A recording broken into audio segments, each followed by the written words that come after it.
Hi, my name is Gautam, and I actually stay in Malkajgiri itself. Like, I had this back pain. It's been 1.5 years. I have tried many treatments like chiropathy, oil massage, physiotherapy especially, but it didn't work out as much like what I expected. I strongly suggest homeopathy. You people can carry on with the homeopathy. Area Malkajgiri, and doctor name is like Nagesha Rao, and the clinic name is Neocare Homeopathy. తదుపరి కుంభరాశి వారికి సంబంధించి ఈ యొక్క 2026వ సంవత్సరం ఎలా ఉండబోతుంది అనేటువంటి విషయాన్ని ఇప్పుడు తెలుసుకుందాం. కుంభరాశి వారికి సంబంధించి ద్వితీయంలో ఉన్నటువంటి శని ఏమీ మారట్లేదు. మళ్ళీ 2027వ సంవత్సరం వరకు కూడా అలాగే ఉంటుంది. మార్చి సమయంలో వచ్చేటువంటి పంచగ్రహ కూటమి కుంభరాశి మకర రాశికి సంబంధించి జరగబోతుంది కాబట్టి మార్చి నెలంతా జాగ్రత్తగా ఉండాలి. దూర ప్రాంతాలు ప్రయాణం చేయొద్దు, వేగంగా కార్లు నడపొద్దు, పంచభూతాలకి దూరంగా ఉండండి. పంచభూతాలతో ప్రయోగాలు ఆటలాడుతూ ఉంటారు కొంతమంది. అగ్నితో ఆటలాడడము, లేకుంటే ఏదైనా సరే గ్యాస్ బెలూన్స్ అన్నీ కూడా పెట్టడము, లైటర్స్తో ఆడడము, ఇలాంటివి చాలామంది చేస్తూ ఉంటారు. ఏవైనా భూమి తవ్వడము ఇట్లాంటివి చేయడము, లేకుంటే భూ సంబంధితమైనటువంటి పనులు చేస్తుంటే శంకుస్థాపన లాంటి పూజలు చేయకుండా చేయడం. ఏం చేసినా పంచభూతాలతో ప్రయోగాత్మకమైన పనులు ఏం చేసినా ఎఫెక్ట్ మాత్రం చాలా గట్టిగా వస్తుంది. కాబట్టి ఎట్టి పరిస్థితుల్లో చాలా జాగ్రత్తగా ఉండండి. అలాగే ఈ రాశిలో ఉన్నటువంటి వారికి గురుగ్రహ సంబంధితమైనటువంటి విషయాల్లో, అంటే మనకు గురు అనేటువంటి వాడు ఏంటంటే 1వ 4వ అలాగే 7 10వ స్థానాల్లో సంచారం చేసినప్పుడు యోగిస్తుంది. అందులో భాగంగా ఈ యొక్క కుంభరాశి వారికి ఈ ద్వితీయార్థంలో అంటే ఆల్మోస్ట్ జూలై ప్రాంతానికి వచ్చేసరికి గురువు కర్కాటకం నుండి సింహంలోకి ప్రవేశిస్తూ ఉన్నాడు. ఎప్పుడైతే సింహంలోకి ప్రవేశిస్తాడో అప్పుడు వీరికి గురు సంబంధితమైనటువంటి యోగము, వివాహము, వైవాహిక జీవితము, సంతానము, ఉద్యోగము, ఆరోగ్యము అన్నీ కూడా లాభిస్తాయి.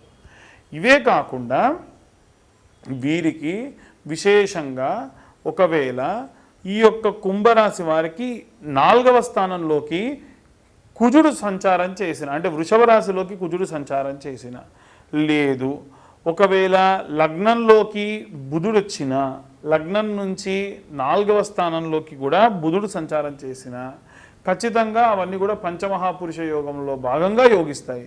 ఈ యోగం గురించి ఎందుకండి ఇంత విస్తృతంగా విపులంగా మాట్లాడుతున్నారు అని అడిగే వాళ్ళు కూడా ఉంటారు. ఎందుకు అంటే యోగం అనేటువంటిది వస్తే మీరు కష్టపడతారు, కష్టపడి మంచి సత్ఫలితాన్ని పొందుతారు, ఖచ్చితంగా సత్ఫలితాన్ని పొంది సుఖంగా ఉంటారు. యోగం అనేటువంటిది మనల్ని కష్టపెడుతుంది కానీ ఖచ్చితంగా సుఖపెడుతుంది. ఓవరాల్గా చూసుకుంటే ఈ యొక్క కుంభరాశి వారికి సంబంధించి శుక్రగ్రహంలో జరిగేటువంటి మార్పుల్ని బట్టి వైవాహిక జీవితము, వివాహం కాని వారికి వివాహము, సంతానం కాని వారికి సంతానం కూడా విశేషంగా ద్వితీయార్థంలోనే ఎక్కువగా కనిపిస్తుంది. ఓవరాల్గా చూసుకుంటే కుంభరాశి వారికి కూడా చాలా అద్భుతంగా ఉంది. టెన్షన్ తీసుకోకండి, కాస్త ఓపిక పట్టండి. ద్వితీయార్థం వరకు కూడా మంచి శుభదాయకమైనటువంటి వాతావరణాన్ని చూస్తారు. ఇక ఎవరైనా సరే పూర్తి జాతకం కావాలనుకున్న వాళ్ళు మీ పేరు, మీ date of birth, time, place కింద ఉన్న నెంబర్కి వాట్సాప్ చేయండి. 2025 రూపాయలు ఛార్జ్ చేస్తాను. 60-70 పేజీల్లో జాతకం మీకు ఇచ్చి జాతకం గురించి ఇప్పుడు ఎలా అయితే చెప్తున్నానో అలా డీటెయిల్డ్గా మాట్లాడడం జరుగుతుంది. కాల్ రికార్డింగ్ కూడా చేసుకోవచ్చు. ఇక అందరూ కూడా ఏ రెమెడీస్ తీసుకోవాలి, ఏ మంత్రం చదవాలనేటువంటి విషయాన్ని ఇప్పుడు మనం తెలుసుకుందాం. ఇప్పటి వరకు మనము ఈ రాశి వారికి సంబంధించి గోచార రీత్యా 2026వ సంవత్సరం ఎలా ఉంటుంది అనేటువంటి విషయాన్ని చెప్పుకున్నాం. ఇప్పుడు ఇంకా విశేషంగా ఈ సంవత్సరం జరిగేటువంటి కొన్ని సంఘటనల గురించి తెలుసుకుందాం. ఏమిటంటే పంచభూతాలను మనం ఎంత కాపాడితే అవి మనల్ని అంత కాపాడతాయి. మనం ఇవాళ రేపు ఏం చేస్తున్నామంటే భూమిని కలుషితం చేస్తున్నాం. రివర్స్ బోరింగ్ సిస్టంతోని కలుషితమైనటువంటి కెమికల్ వాటర్ అంతా కూడా ఎక్కడో దూరంగా ఊరికి అవతల పడేసేది, ఊరంతా పెరిగిపోతుందని భూమిలో మళ్ళీ వేస్తున్నాం. దానివల్ల కింద అండర్ గ్రౌండ్లో ఉన్నటువంటి నీరంతా కలుషితం అయిపోతుంది. ఇలాంటి వాటిని ఎట్టి పరిస్థితుల్లో అరికట్టాలి. రెండవది, వచ్చేటువంటి నీటిని మనం ఇంకుడు గుంతలతోని సేవ్ చేసుకోవాలి. మనం చేసుకోవట్లా. ఇవాళ రేపు ఏమైపోయిందనంటే మనం హోటల్స్కి వెళ్ళిపోయినాము, ఏదన్నా ఒకటి తింటున్నారు, బాగా అబ్జర్వ్ చేస్తూ ఉంటాం. ఇంత ఏదో సాస్ వేసుకొని వాళ్ళు తిన్నారు అని అంటే మళ్ళీ ప్లేట్ తీసేయాలి, ఇంకో ప్లేట్ తేవాలి. నువ్వు తిన్న ప్లేటేగా తుడుచుకో, కాకపోతే దాంట్లో మళ్ళీ నువ్వు తినేదానికి నీకు నచ్చదు. దానికోసం ఏం చేయాలి, వాడి నీళ్ళు వేస్ట్ చేయాలి. అదే నీళ్లు నువ్వు సృష్టించు, ఆవిరి త్రూ మనం ఒక వాటర్ బాటిల్ కావాలంటే 6 రోజులు పడుతుంది ఒక బాటిల్ వాటర్కి. మరి ఎంత నీరు మనం వేస్ట్ చేస్తున్నాం, ముందు తరాల వారికి ఏంటి పరిస్థితి? కాబట్టి ఆలోచించాలి. అగ్నితో కూడా చాలామంది విపరీతమైనటువంటి చేష్టలు. బండి మీద పోతూ పోతూ స్టాండ్ కిందికి వేస్తే నిప్పు రవ్వలు వస్తాయంట, దానికోసం వాళ్ళు విపరీతమైనటువంటి డ్రైవింగ్, ఈ పెట్రోల్ పోసి బర్త్డే రోజుల్లో స్నోలు కొట్టుడు, ఫైర్ దాని మీద. ఎటుపోతున్నాం మనం ప్రమాదానికి ఎదురెళ్లాల్సిన అవసరం ఉంది, ఏటికి ఎదురీదినట్టు. అలాగే వాయు కలుషితం కూడా చేస్తున్నాం. బండి బాగా లేదు, బండి బోరుకు వచ్చింది, బండిలో ఇంజిన్ ఆయిల్ లేదనుకోండి, అట్లాగే తోలుతాం. పొగరాని వెనకాలడిగా బాధ నాకేంది అని. అది వాతావరణం ఎంత కలుషితం అవుతుంది. సో మనం ప్రకృతిని ఏం చేస్తున్నాం, విపరీతం చేస్తున్నాం. నీటిని కలుషితం చేస్తున్నాం, వాయువుని, ఆకాశాన్ని కలుషితం చేస్తున్నాం వాయు ద్వారా. దీనివల్ల ఏమవుతుందనంటే సింపుల్, భగవంతుడు ప్రతి ఒక్కటి అబ్జర్వ్ చేస్తూ ఉంటాడు. మనం చేసేటువంటి కలుషితమైనటువంటి కార్యక్రమాల వల్లే సంవత్సరం మొత్తం చూడండి ఎన్ని ప్రమాదాలు జరిగినాయో. గాల్లో వెళ్ళేటువంటి ఏరోప్లేన్స్ ప్రమాదం జరిగింది పోయిన సంవత్సరం. జల సంబంధితమైన ప్రమాదాలు జరిగినాయి, విపరీతమైన వర్షాలు వచ్చి. మనం ప్రకృతిని కాపాడితే ప్రకృతి మనల్ని ఎందుకు కాపాడదండి? రోడ్డు ప్రమాదాలు జరిగినాయి, అగ్ని ప్రమాదాలు జరిగినాయి. నీటిలో ప్రయాణం చేస్తూ ఉండగా ఒక బ్యాచ్ కొట్టుకుపోయింది. సో దయచేసి ప్రకృతిని కాపాడదాం. మనం చేసేటువంటి పెద్ద రెమెడీ ఏంటంటే మనం నిత్యం మన చుట్టూ అబ్జర్వ్ చేస్తూ మనం ప్రకృతిలో ఏం వేస్ట్ అవుతున్నాయి, ఏం వేస్ట్ అవ్వట్లేదు, వాటిని మనం కాపాడే దిశగా వెళ్తే భగవంతుడు మనల్ని కాపాడుతాడు. మనం చేసే ప్రతి పని భగవంతుడు రికార్డ్ చేస్తూ ఉంటాడు. మనకి ఏదన్నా ఇవ్వాలి అంటే మన రికార్డ్ ఓపెన్ చేస్తాడు. ఆహా, వీలైనంత వరకు వీడు ధర్మాన్ని పాటించాడ్రా అని. మనకు చేసేటువంటి కార్యక్రమాల్లో 10 ఇవ్వాల్సి ఉంటే 100 ఇస్తాడు, అది మంచి అయినా చెడైనా. కాబట్టి జాగ్రత్తగా ప్లాన్ చేసుకోండి. ఇక ముఖ్యంగా ఈ సంవత్సరం మనం ఏ దేవుళ్ళని పూజించాలి అనంటే, మేధా దక్షిణామూర్తిని విద్యార్థులందరూ కూడా సేవించండి, పూజించండి.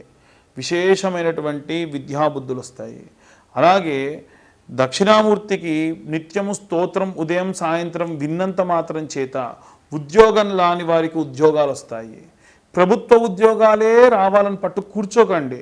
చాలామంది జాతకాలకు వచ్చినప్పుడు కూర్చుంటే నాకు చాలా బాధేస్తుంది. 35-40 సంవత్సరాల వయస్సు వచ్చిందండి, గ్రూప్స్ కోసం ప్రిపేర్ అవుతున్న వాళ్ళు. ప్రిపేర్ అవ్వాలి, తప్పులేదు. కానీ నీ కుటుంబానికి నువ్వు వివాహం చేసుకోవాలి అనంటే అర్హత కోల్పోతున్నారు కదా పాపం. ఇదే కాదు, ఇంకా చాలామంది ఉన్నారు. నాకు ఫలానా అమ్మాయే కావాలి, ఫలానా ఎత్తు, ఫలానా ఒడ్డు, ఫలానా పొడువు కావాలని చెప్పి, లేదా ఎవరినో ప్రేమించి వివాహం చేసుకోకుండా అలాగే ఉండిపోయి, కుటుంబ సభ్యులు నా దగ్గరకు వచ్చి ఒక తల్లి ఏం చెప్పింది, నా ఇంట దీపం పెట్టాలయ్యా, నేను చచ్చిన తర్వాతకి నా ఇంట్లో దీపం పెట్టే దిక్కు లేదు, నా కొడుకు పెళ్లి చేయి స్వామి, నీకు ఎంత డబ్బు కావాలో అంత ఇస్తా అంటే మనస్సు వికలితం అయిపోయింది నాకు. అంటే ఎంత దారుణమైన పరిస్థితికి పిల్లలు తల్లిదండ్రులను తీసుకెళ్తున్నారంటే వాడు ఏమీ చేయగల, ఏ చెడ్డ అలవాట్లు ఉండే పరిస్థితి లేదు. వివాహం చేసుకోవాలి కదా సమయానికి, అవి చేసుకోవట్లా. అలాంటి వాళ్ళ కోసం ప్రతి నెల ఆఖరి మంగళవారం నాడు వర కన్యా పాశుపత హోమాలు చేస్తున్నా. కేవలం నేను హోమాలు మాత్రమే చేసి వాళ్ళని పంపించట్లా. మళ్ళీ తిరుగు వారం వచ్చేసరికి ఆంజనేయ స్వామికి సంబంధించినటువంటి సుందరాకాండ పారాయణము 7 రోజుల పాటు నేను ఒకటే పూట భోజనం చేస్తూ వాళ్ళ కోసం దీక్ష పూని ఆ యొక్క సుందరాకాండ పారాయణం కూడా చేస్తున్నా. నాకేం అవసరం అనంటే అందరూ బాగుండాలి, అందులో నేనుండాలి అనేటువంటిది నా ఉద్దేశం. కాబట్టి అందరూ కూడా ఎవరైనా సరే దయచేసి వివాహం చేసుకోకుండా తల్లిదండ్రులని ఇబ్బంది పెట్టకండి, బాధ పెట్టకండి. ఉన్నవారిలో వచ్చిన సంబంధాల్లో మంచి సంబంధాన్ని వెతుకుతూ ముందుకు వెళ్తే చాలా మంచిది. ఇక ఉద్యోగ సంబంధితమైనటువంటి విషయాల్లో కూడా విపరీతమైనటువంటి స్ట్రెస్ తీసుకొని 2-3 ఉద్యోగాలు చేస్తూ పొద్దున సాయంత్రం చేస్తున్న వాళ్ళు ఉన్నారు. అంతగా విరగబడి కష్టపడిపోయి ఆరోగ్యం మీదికి తెచ్చుకొని చిన్న వయసులో మీకు షుగర్లు బీపీలు తెచ్చుకోకండి. చాలా జాగ్రత్తగా మీ ఆరోగ్యాన్ని కాపాడుకోండి. మీ తల్లిదండ్రులందరినీ కూడా చాలా బాగా చూసుకోండి. ఎట్టి పరిస్థితుల్లో ఎంత పెద్ద గొడవలు వచ్చినా తల్లిదండ్రులను తీసుకెళ్ళిపోయి ఓల్డేజ్ హోముల్లో పెట్టకండి. మీకు అంత సమస్య అయితే మీ ఇంటి పైనో మీ ఇంటి పక్కనో ఇంకొక పోర్షన్ తీసుకొని నిత్యం వాళ్ళని అబ్జర్వ్ చేస్తూ ఉండండి. ఎంతో కొంత వారికి కాస్త మనసుకు ప్రశాంతతనివ్వండి. ఇక విశేషంగా జాతక సంబంధిత విషయాల్లో చాలామంది కేవలం మా యొక్క పేరు చెబుతామండి, పేరు ద్వారా చెప్పండి అంటారు. పేరు ద్వారా చెప్పలేను, కానీ మీకు సంబంధించిన ఏదైనా ఒక విషయం ఉంటే, ఆ విషయం గురించి ఇబ్బంది ఉంటే కనుక చెప్తాను. దానికి కేవలం 504 రూపాయలు ఛార్జ్ చేస్తాను.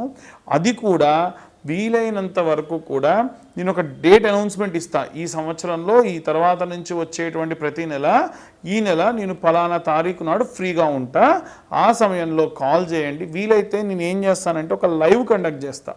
ఆ లైవ్లో మాట్లాడితే మీకు రెమెడీస్ కూడా ఎలా తీసుకోవాలనేటువంటి చెప్తా. ముందుగా ఏమవుతుందనంటే మాకు సంబంధించిన వ్యక్తి మీతో మాట్లాడి నాతో మాట్లాడడానికి గాను టైం స్లాట్, అంటే మీరు లైన్లోనే ఉంటే నాకు కాల్ కనెక్ట్ చేస్తారు. ఈ విధంగా చేసుకోండి. ఎట్టి పరిస్థితుల్లో ఎవరు కూడా తొందరపడి గుడ్డిగా ఎవరిని పడితే వారిని నమ్మి డబ్బుని అలాగే ఎంతో ఐశ్వర్యాన్ని కోల్పోకుండా ఉండండి. చండీ పరాదేవతకు సంబంధించిన హోమములు కానీ, ఇష్టకామ్య సిద్ధ్యర్థం మహాగణపతికి సంబంధించిన సంకటహర చవితి నాడు జరిగేటువంటి హోమములు కానీ, ఏవైనా సరే వర కన్యా పాశుపత హోమములలో పాల్గొని విశేషంగా మీరు ఆ యొక్క స్వామివారి యొక్క అమ్మవారి యొక్క సంపూర్ణ కృపకు పాత్రలు కానివ్వండి. సర్వే జనా సుఖినో భవంతు. స్వస్తి.